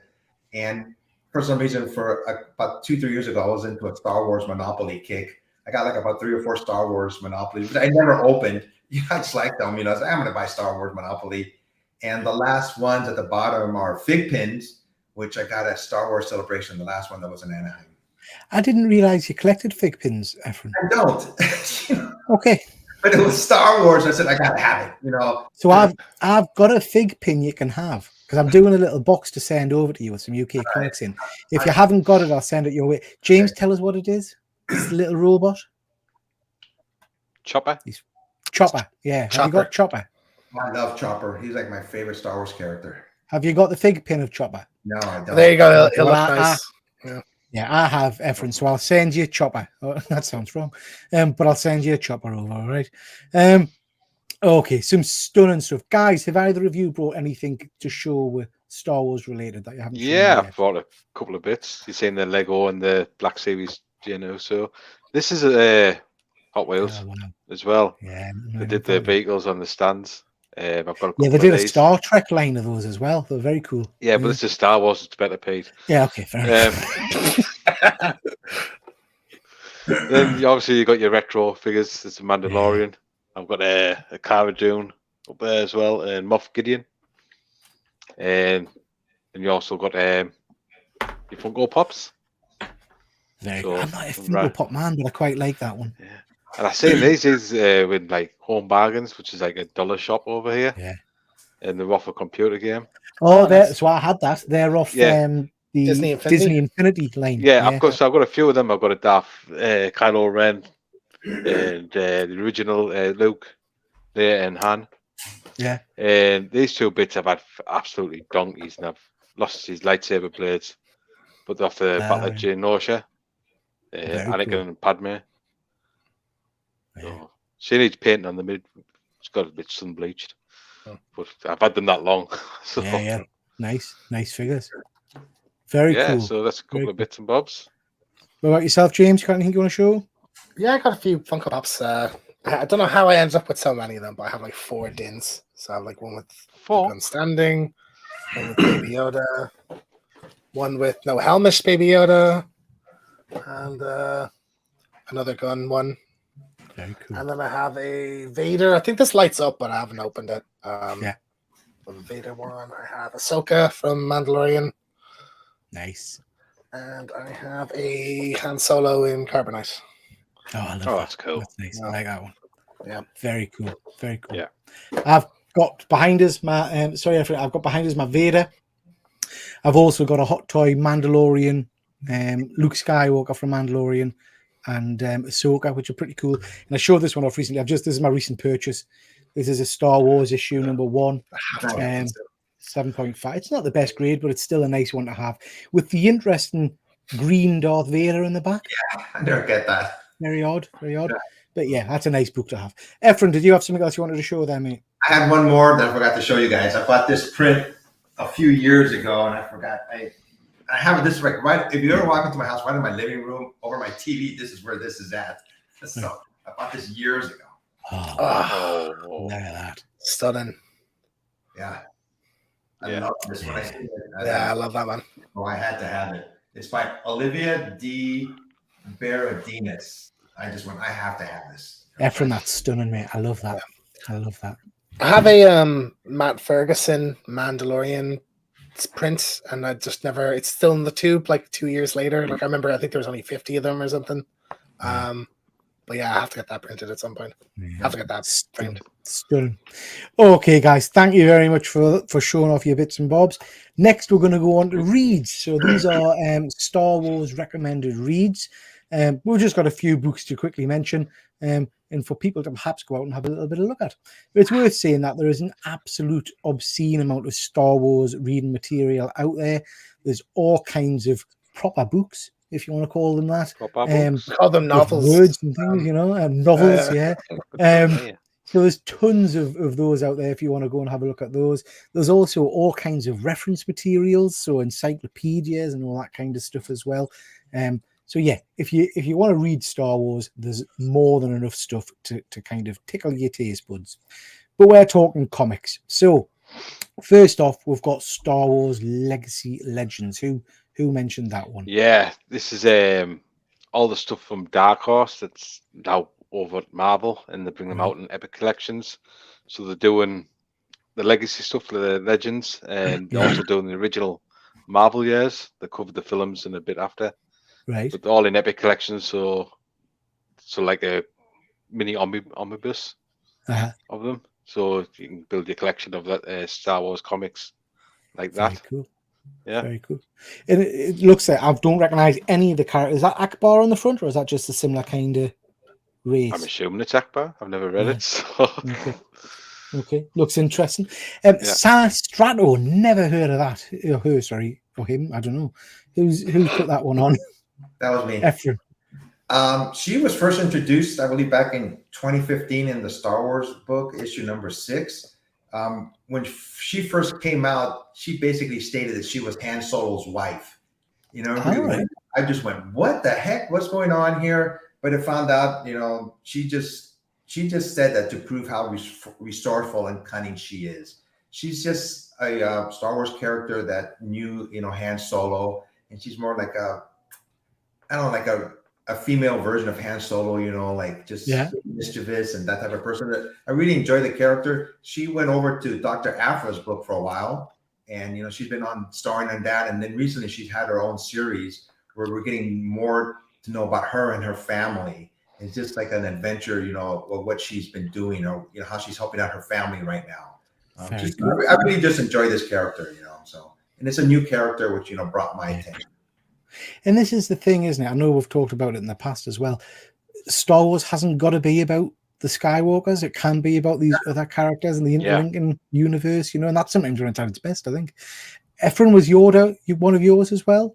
Yeah, this Yoda series came out, I believe it started last year or the beginning of this year. When I first heard about it, oh God, another Yoda book, how interesting is it going to be? But I found it very interesting. He's reminiscing how his life used to be, and he's basically where he's at. He's thinking about, I'm not putting this well, I apologize. No, it's all right. He's in his hut, where he's living, when Star Wars, that one showed up, but he hears voices like, we have to talk, Yoda, and they don't say who the voice is yet. And then he starts reminiscing about, his earlier days as a Jedi and how he's helped other people. And Count Dooku comes out in it as a younger one, more of their relationship, how he trained him, how he was good for a while. And it's a very good series. I've been really enjoying it. I've been quite surprised. That piqued me interest because I do like Yoda. I might have to go back and check that one out, Ephraim. Okay. Darth Vader and Ghost Prison. Who's put that one in? That's me. So this is I wanted a Legends pick, and this is one of my favorite Darth Vader or Star Wars comics. But it's basically it's like it follows this kind of disfigured Imperial who kind of like has very low self-esteem and just like latches himself to Vader, like he admires him. And it's sort of the story involves a prison that the Jedi used to just kind of like during the war to just kind of get rid of people and like deal with them later. And it's like it's sort of really kind of interesting, fun storyline. There's some really good twists in it. It kind of follows like there's some characters that like have a really cool backstory. Like one is a woman who's apparently like Dooku's lover, but you don't really find out if that's true or not. There's some really cool like creature designs and alien designs. There's one guy who has like kind of like glass sort of like spectacle eyes and like a breather and thing. Like it's about a bunch of like disfigured misfits basically teaming up with Vader to like stop a rebellion thing. Is it a comic, James, or a book? Comic. Oh, I've not heard of that one. It's got stunning artwork. It's very kind of Alpha Macquarie-esque. So yeah, I'd recommend it. It's by Hayden Blackman, who wrote the Force Unleashed games. Yeah. So highly recommend that one. Okay, good stuff. GP, is this yours? The original Marvel? Yeah, years? it's just like what I was saying before. It's a epic collection by Marvel. It's all the early stuff Marvel put out. Yeah. The Star Wars adaptation of the films. So Okay. I think there's about 8 of them now. So 8 of these books. I mean, they You know. didn't try very hard to get the character likenesses there, did they? Not really. No, mate. Chewie looks like so weird. Chewie looks like someone out of Planet of the Apes. Yeah, I was thinking that. Yeah. Okay. And James, Vader down. Yeah, of course, as Fuzzy mentioned there, someone had to mention it, and it's going to be me this time. This is my favorite Star Wars comic. It's just a 4-issue miniseries, but it's about Vader getting shot down and landing on a planet, and the rebels are kind of closing in on him. And it's just like balls to the walls action and badass Vader lines. Like there's one where they say you're surrounded, and he says, "All I'm surrounded by is fear and dead men." That's just like coolest thing. Yeah. So that's an absolute classic Star Wars book. Efren, have you given that one a read? Yeah, I've read that one. It's a good storyline. You're right. Have you been reading the recent Darth Vader with Sabe? Yes, I read the first few issues of. I haven't gotten too far into that story. I have to go back to it. It's Princess or Queen Amidala's handmaidens, that are showing up. back. It's a really good storyline, and they're putting him through the ringer. He's going through. I don't know. Palpatine is making him suffer. Yeah. Charles Soule Vader is another recommend comic book wise. I think that's a really great series as well. Good stuff. Okay, last one, and James and Efren can fight about who wants to talk about this, because I know it's your big favorites. I think you both like these, don't you? Yeah. So this is because I'm an intellectual, Peter. This is a book, not a comic book. Got you. Right. Yeah. Someone read it to you. So on Audible, because I don't know if any of you have ever read the. I've actually this is one where like I put the headphones on and listened to the book as I read. But if any of you have never experienced like a Star Wars audiobook, they have like sound effects and music, sometimes voice acting as well. Like it's a proper production. But this is my favorite book of all time. It's Thrawn. It's his kind of reintroduction into canon. It's set just before his appearance in Rebel. Well, the lead up to his appearance in Rebels, but it shows him kind of entering the Empire and overcoming the kind of adversity that him as an alien is experiencing, and how he kind of maneuvers his way through the politics of that. And there's some like one character from Rebels, Governor Price, who's like just kind of a bland, mustache twirling villain in that, but they give her a lot of depth in this, like of her kind of like very kind of Andor-esque, like maneuvering the political landscape of Imperial life. But yeah, it's a fantastic book, and like amazingly makes you like root for the Empire. Because like you want Thrawn to win, and then you realize at the end, oh yeah, he's the Empire. Like he shouldn't be winning. Yeah, he shouldn't be rooting for him. He's just such a compelling character. Dave's saying that Heir to the Empire. I've heard you mention that one lots of times, James. Heir to the Empire. Yeah, that's the original like Thrawn trilogy of books. Right. They came out in the 90s, so they're legends now. But I think the movie is going to be an adaptation of those. Sorry, Efren, what were you saying, bud? I'm going to say, if anybody wants to know how much James loves Thrawn and Timothy Zahn, when I was on your show about a month ago, I was in at that Star Wars Revolution, and I was going to go talk to Chris Claremont, but James saw him. Like, whoa! Oh yeah. was that Timothy Zahn? Yeah. Who was it? Yeah. Who was it? It was him. Yeah. But like when you were walking past, I was like, whoa! Yeah. I just saw the Zahn. I was like, was that? And you were like, yeah, I was like, oh, fuck. It's I really want to get a Thrawn poster signed by him. It'd be great. That was so funny. Okay, chaps. Thank you very much. So that's we're kind of a spotlight on Star Wars. That's been really interesting. I know we've on all of our channels we've talked about Star Wars an awful lot, but actually I think there was still good stuff there tonight. So it's been an interesting chat. I don't know about you guys, but it's made us want to go back and rewatch all of the Star Wars movies. Certainly the the Phantom Menace and that trilogy, I feel like I haven't given that enough airtime. I probably need to go back and rewatch that one, I think.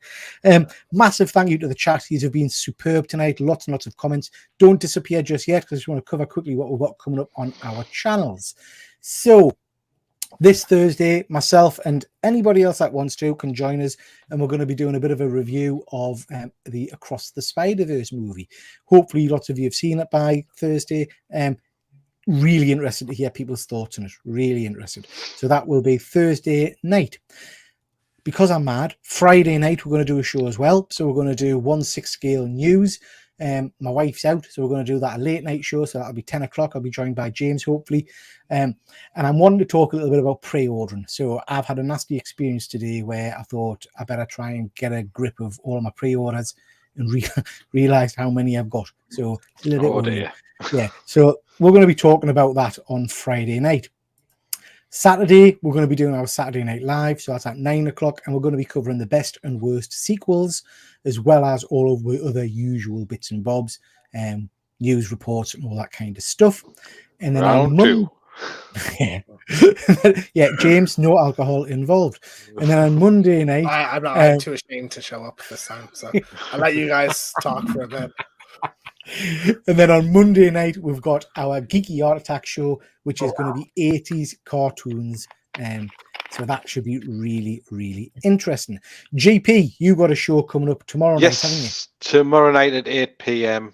our time is our next episode of that comic book review show, which we are reviewing Nocterra Volume 1. So we'd love to hear your thoughts in the live chat. So come along and join in. Good stuff. And I finished Nocterra today. Yeah, it'd be interesting to get people's thoughts on it. So yeah, I finished the first 6 issues. So yeah, it's an interesting one. Ephraim, what you got coming up, mate?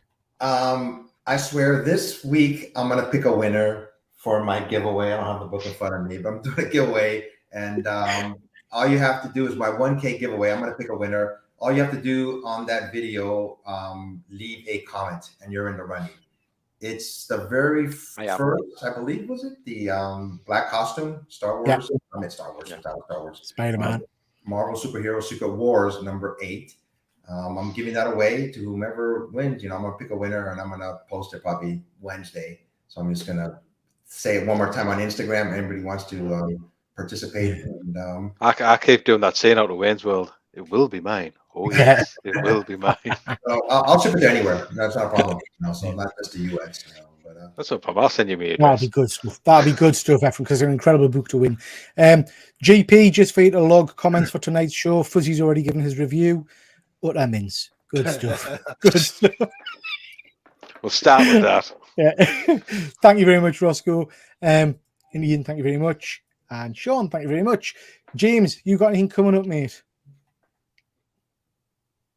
Yeah, I just did my Star Wars Visions and Jedi spoiler cast last week. So that was on. And then I'm working on a video about EA's Star Wars games.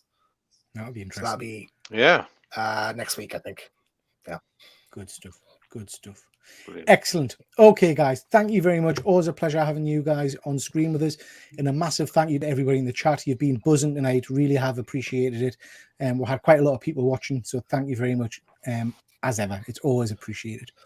Okay, we'll call it a night, chaps. So with that, we'll say good night. Thanks, everybody. Bye. Bye.